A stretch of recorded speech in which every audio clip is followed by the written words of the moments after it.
In 432 BC, when Athens fell into chaos, Pericles warned his generals of a hidden enemy. Not the Spartans, not the Persians, but the softness that makes men surrender without ever seeing the blade. He understood that the most dangerous defeats happen when you don't even realize you're fighting. The soldier who falls in battle dies with honor. But the man who surrenders his will before the first arrow flies? He dies 1,000 times, in silence, wondering where his strength disappeared to. Pericles knew that empires collapse not from external invasion, but from internal erosion. From comfort, from complacency, from the slow poison of believing you're safe when you're actually being conquered inch by inch. Centuries later, Machiavelli would study this pattern obsessively, analyzing how kings and generals fell not by sword but by seduction, attention, and emotional withdrawal. He watched monarchs who survived assassination attempts crumble under the weight of romantic obsession.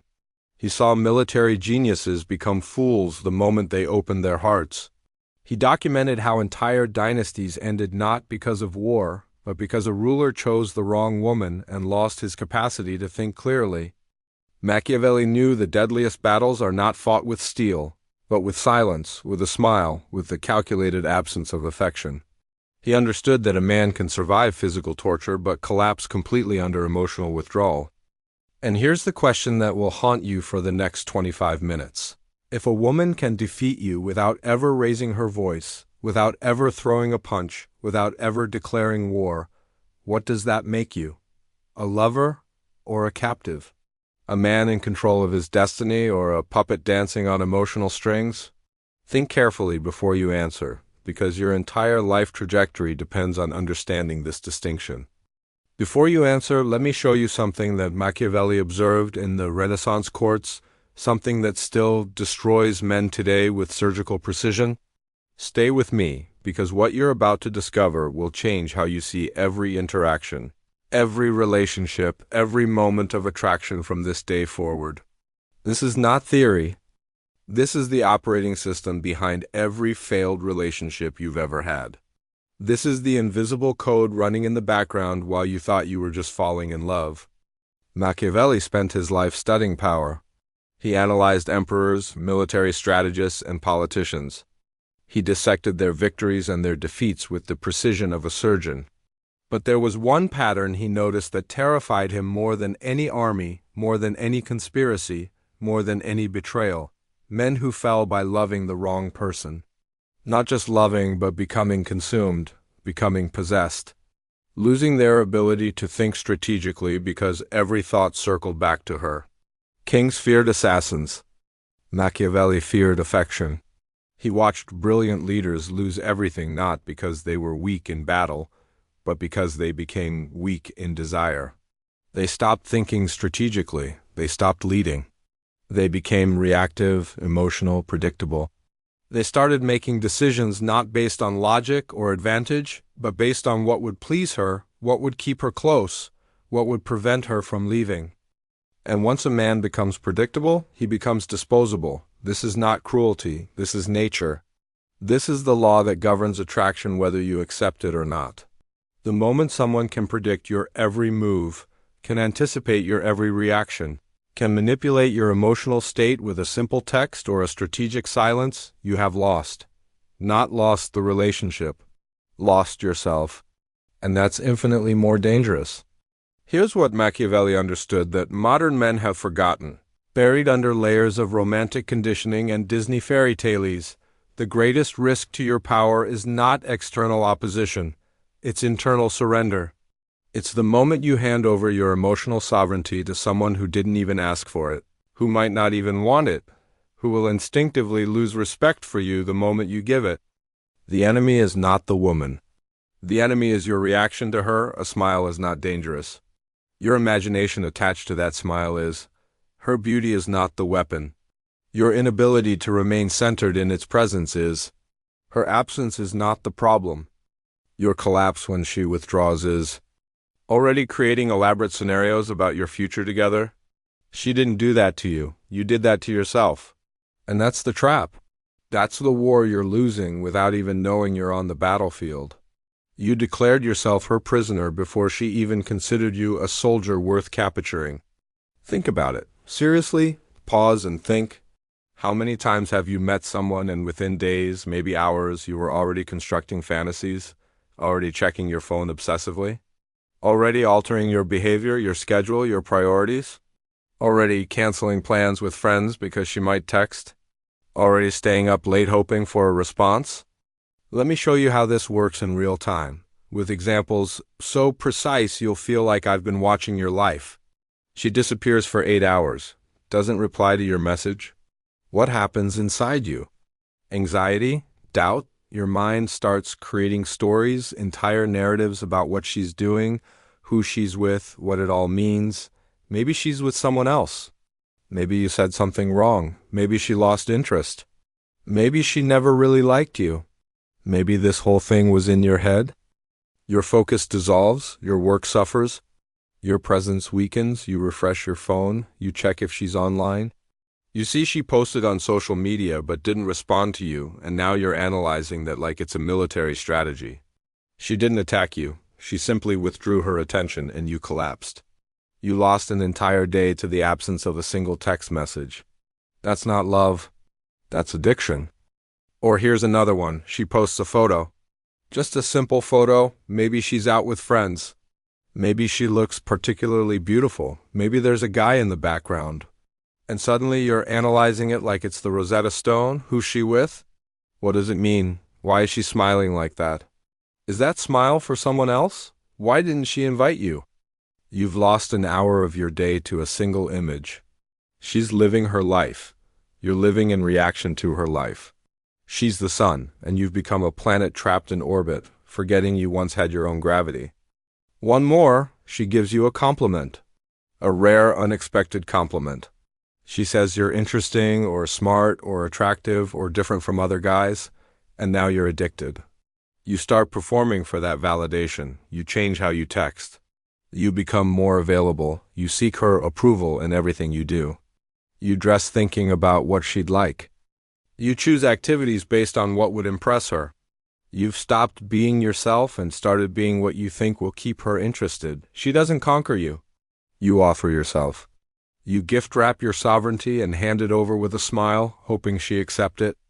Machiavelli would call this surrendering before the battle even begins. You've handed her your center, your gravity, your power, and she never even asked for it. In fact, she probably doesn't even want it. Because what she wanted was a man, not a servant.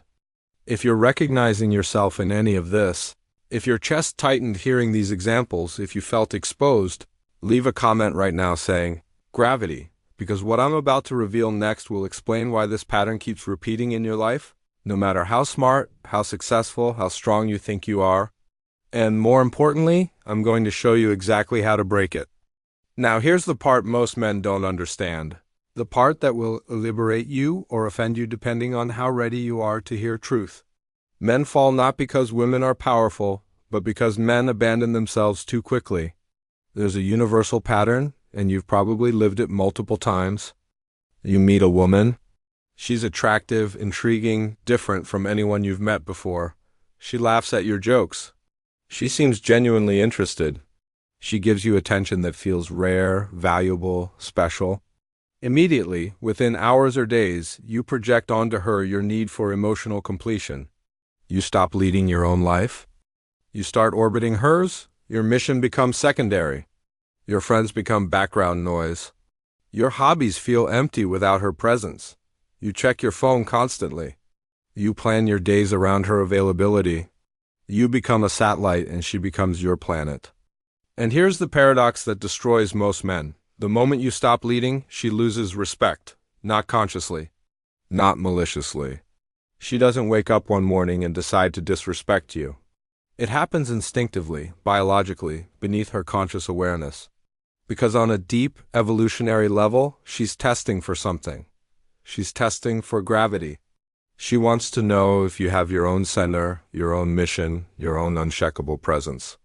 She wants to know if you're a man who happens to include her in his journey, or if you're a lost boy looking for a mother to give him direction.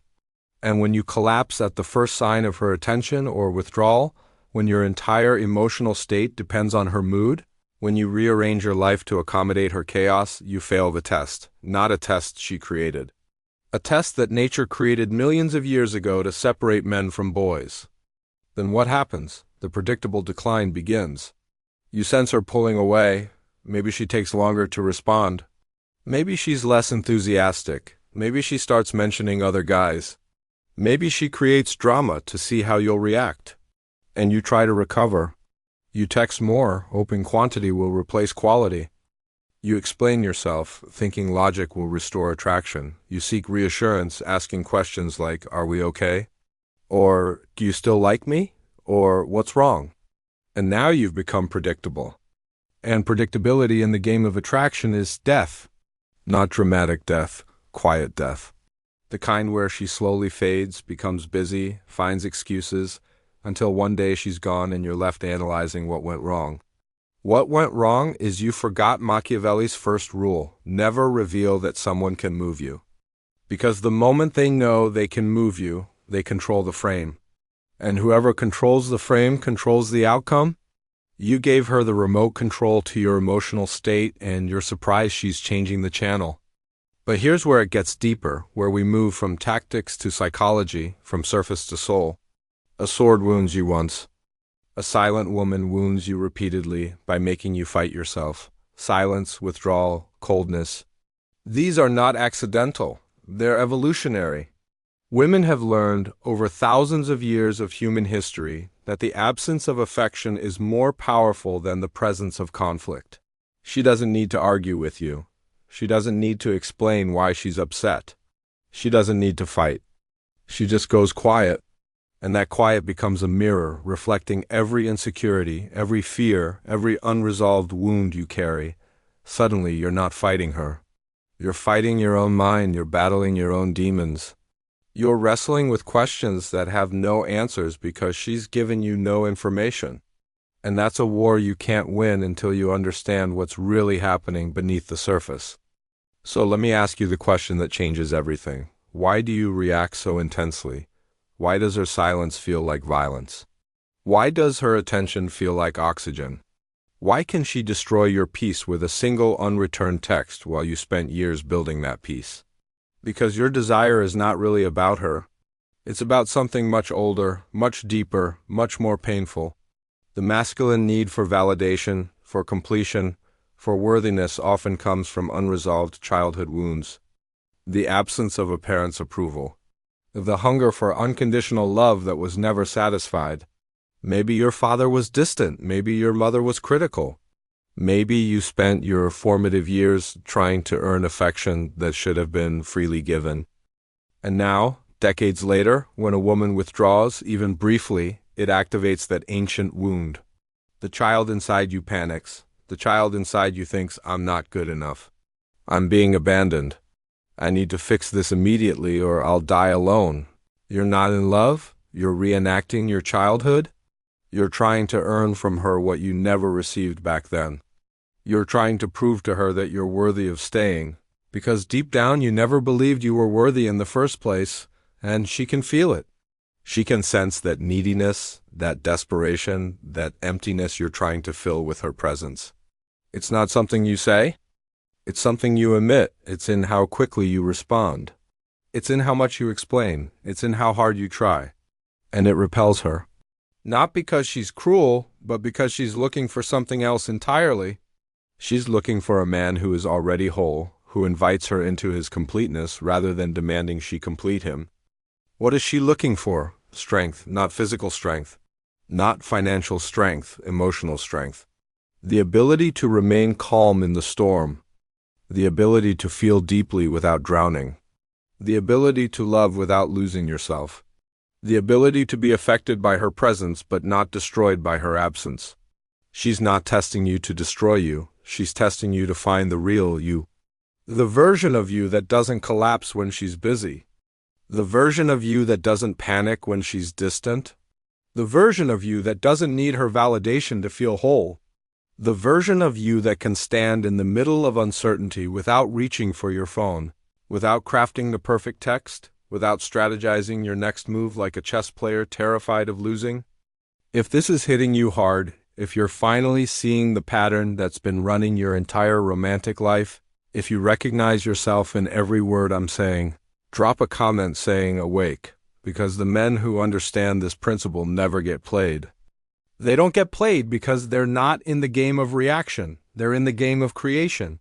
And that's a completely different frequency. That's a different dimension.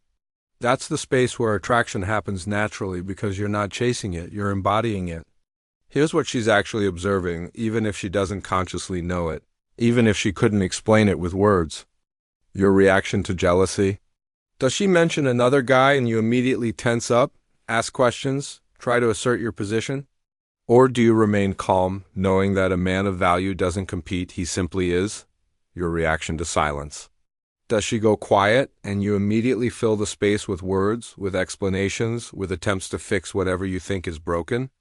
Or do you give her space, trusting that silence is not always rejection? Sometimes it's processing?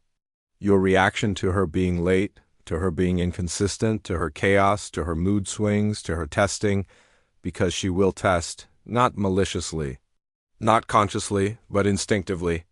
She needs to know if you're solid. She needs to know if you can hold space for both of you when life gets messy. If you lose control, you lose respect. If you maintain your center, she relaxes, because deep down, she doesn't want to lead. She doesn't want to manage your emotions. She doesn't want to be your therapist, your mother, your validation machine. She wants to trust that you can hold space for both of you. She wants to surrender, but only to gravity, not to neediness. She smiles at softness, but she bows to weight. This is the paradox that confuses most men. She says she wants vulnerability, and she does. But vulnerability from a strong man is different than neediness from a weak one. A strong man can say, "I miss you," and it lands as truth. A weak man says, "I miss you," and it lands as desperation, same words. Different frequency. One invites her closer. The other pushes her away. Let me be clear, the strong man is not cold. He's not distant, he's not emotionally unavailable. The strong man listens but doesn't drown, he feels but doesn't implore. He loves but doesn't surrender to chaos. He's present but not dependent. That's the frequency that creates attraction. That's the energy that makes her feel safe enough to open, because she's not worried that you'll fall apart the moment she has a bad day. Now, here's the strategy Machiavelli would give you if he were alive today. Control the frame or be absorbed by hers. Every interaction has a frame, a pace, an emotional rhythm, and whoever leads that rhythm dominates the relationship. Most men react. They respond immediately. They seek clarity. They try to resolve tension as fast as possible. But the man who understands power does something different.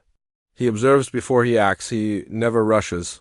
He never chases emotional explanations. He never lets desire rewrite his priorities. Because he knows that the one who appears composed controls the outcome. Let me give you 4 laws. 4 rules that will shift everything. First, never rush to respond. Silence is your weapon. When she texts, you don't need to reply in 30 seconds. When she creates drama, you don't need to fix it instantly. Your stillness communicates more than your words ever will. Second, never pursue emotional clarity from her. The moment you ask, "What's wrong? Why are you acting like this? Do you still like me?" You've already lost. You've revealed panic. You've given her your center. Third, never let desire rewrite your priorities.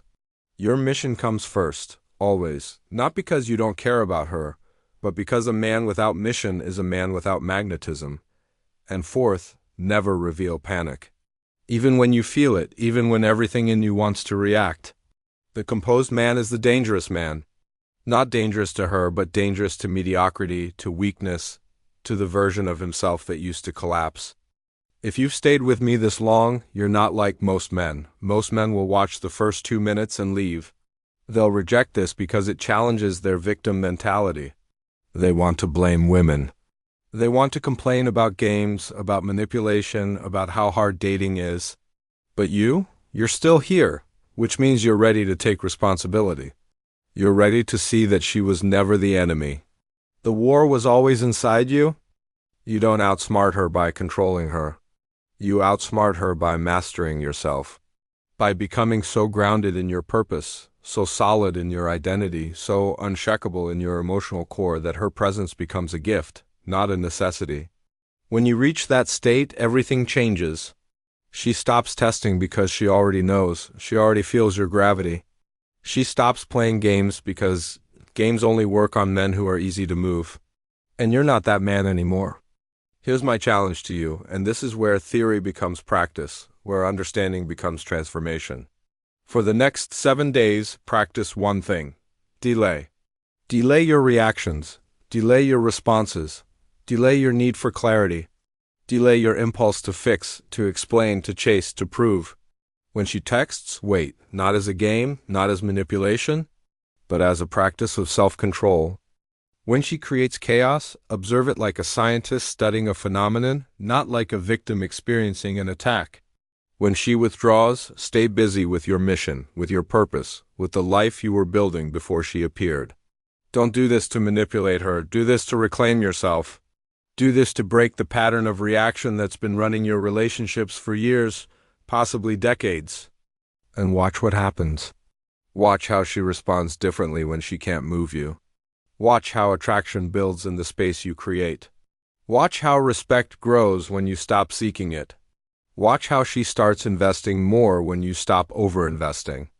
Watch how the dynamic shifts when you remember that you're the prize.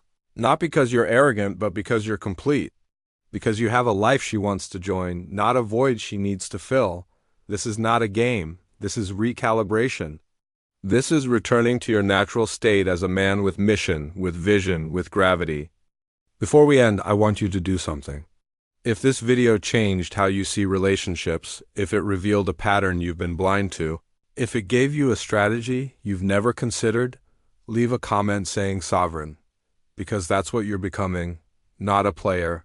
Not a manipulator. Not someone who uses tactics to control women, but a sovereign man, a man who holds his own frame, a man who loves powerfully because he's not afraid of losing, a man who attracts naturally because he's not chasing validation. And if you want to go deeper, if you want the next level of this understanding, hit that subscribe button, because the content coming next will show you how to build the life that makes you magnetic. Not just to women, but to opportunity, to respect, to power. This is not about tricks. This is about transformation. This is about becoming the version of yourself that doesn't need videos like this anymore because you've embodied the principles. One last thing. Share this with one man who needs to hear it. Just one. Because there's a brother out there right now losing himself in someone else, giving away his power without realizing it. Suffering silently because he thinks he's alone in this pattern. He's not, and neither are you.